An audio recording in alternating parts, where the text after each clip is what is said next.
So, motor torque to current relationship. So, ito yung product ng constant torque and the armature current. So, ito yung isa sa mga dynamic torque na kinakailangan ng mga robots. Okay, ito yan.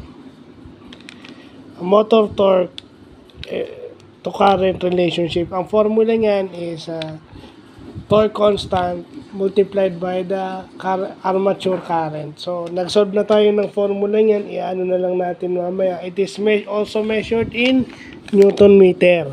No? So, kung makikita natin, pag robot kasi ito robotics kasi ito, so required yung electricity.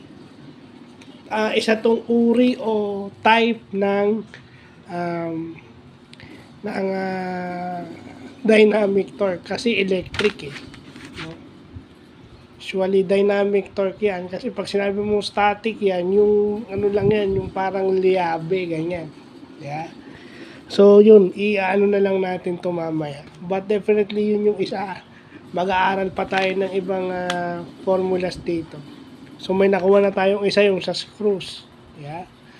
May mga variation din yun. So ito muna, no, yung kahapon pa to kaso sabi ko mag-decide na lang ako ngayon para mas mahaba-haba. So, yun lang po.